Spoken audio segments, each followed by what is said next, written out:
হয় ঋষিমণি এয়াই বৰপেটাৰ কীৰ্তন ঘৰৰ পৰম্পৰা এয়াই ঐতিহ্য আৰু এই ঐতিহ্য পৰম্পৰা ৰক্ষা কৰি বৰপেটাৰ যি দেউল সেই দেউলৰ অন্তিম দিন অৰ্থাৎ কুৱেৰীৰ দিনটোত এইদৰে দেখা গৈছে লোকে লোকাৰণ্য হৈ পৰিছে আৰু তাৰ প্ৰাকখনত সকলোৱে আহি কলীয়া ঠাকুৰ আৰু দৌল গোবিন্দৰ সেৱা অৰ্চনা কৰিছে। ইয়াত কলীয়া ঠাকুৰ আৰু দৌল গোবিন্দৰ প্ৰতিমূৰ্তি বিগ্ৰহ এই কলীয়া ঠাকুৰ আৰু দৌল গোবিন্দৰ প্ৰতি সকলোৱে সেৱা আগবঢ়াইছে, ফাকুগুৰি খান্দিছে। তাৰ সমান্তৰালকৈ কীৰ্তন ঘৰৰ প্ৰাংগণত এতিয়া লোকে লোকাৰণ্য পৰিৱেশ আৰু চাৰিওফালে কেৱল ৰং আৰু ৰঙে ৰঙে একাকাৰ হৈ পৰিছে। বৰপেটাৰ এই দৃশ্য সম্পৰ্কে সকলোৱে অৱগত আৰু কীৰ্তন ঘৰত শেষৰ দিনটোত আমি দেখুৱাইছোঁ এই পৰিৱেশ সেৱা আগবঢ়াই কলীয়া ঠাকুৰৰ শ্ৰীচৰণত ফাকুগুৰি খানি বিভিন্নজনে আশীৰ্বাদ বিচাৰিছে। তাৰ সমান্তৰালকৈ দেখুৱাইছোঁ বীৰ দি বাট নোপোৱা অৱস্থা আৰু এই অৱস্থাৰ মাজেৰে দেখা গৈছে সকলোৱে আহি ইয়াত তেওঁলোকৰ যি আন্তৰিক শ্ৰদ্ধা আন্তৰিক কৃতজ্ঞতা সেৱা আগবঢ়াইছে। হোলী গীতৰ সুৰেৰে গুঞ্জৰিত হৈছে আকাশ বতাহ। হোলী গীতৰ যি মাধুৰ্য, হোলী গীতৰ যি সুৰ, সেই সুৰ মাধুৰ্যৰ মাজত সকলো এক প্ৰকাৰ কৃষ্ণ প্ৰেমত বাংময় হৈ পৰিছে। দশো দিশত এতিয়া কেৱল ৰং আৰু ৰং। আপোনালোকে চাব এবাৰ সকলোৱে কইনা বাবা জয় কৰি দিব লাগে। এবাৰ চবে অকণমান আমি যাম পিছফাললৈ। এয়া দেখিছে কেৱল ৰং সানি সকলো ওলাই আহিছে, ইজনে সিজনৰ গাত ৰং সানিছে। কলীয়া ঠাকুৰৰ যি পৰম্পৰা, ইয়াত কীৰ্তন ঘৰৰ যি পৰম্পৰা, সেই পৰম্পৰা ৰাখি সকলো ওলাই আহিছে। বিভিন্ন স্থানৰ পৰা, ৰাজ্যৰ ভিন্ন প্ৰান্তৰ পৰা, লগতে দেশৰো ভিন্ন স্থানৰ পৰা আহিছে দৰ্শনাৰ্থীসকল আৰু তেওঁলোকে এইদৰে আবিৰৰ ৰঙৰ মাজত বিলীন হৈছে।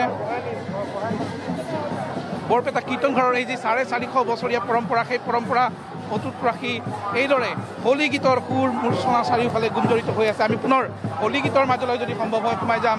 হোলী দল আছে, তাৰ লগতে আনন্দ উৎসৱ কৰি থকা যিসকল ডেকা গাভৰু কিশোৰ কিশোৰী সকলোৱে এইদৰে আনন্দ উৎসৱ কৰি আছে। আমি অকণমান আগলৈকে যাব বিচাৰিছোঁ। হোলী গীতৰ যি সুৰ, সেই সুৰৰ হেপী হোলী টু ইউ। আমি অকণমান আগলৈ যাম, অকণমান আগলৈ গৈ আমি হোলী গীতৰ যি সুৰ, সেই সুৰৰ মাজলৈ যাম। অকণমান চাইড দিব, আমি হোলী গীত অকণমান দেখুৱাম এতিয়া। আৰু অলপ বাইদেউ অকণমান চাইড দিব, অলপ চাইড দিব, অকণমান চাইড দি অলপ বহলৈ বহিলেহে চবকে ভালকৈ দেখাব পাৰিম। অকণমান যদি বহলৈ দিওঁ চবকে ভালকৈ দেখাব পাৰিম। লাইভ হৈ আছে, আমি লাইভত হোলী গীত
পৰিৱেশ দেখুৱাইছিলোঁ আমাৰ জ্যেষ্ঠ সাংবাদিক অমৰেন্দ্ৰ ডেকাৰ জৰিয়তে।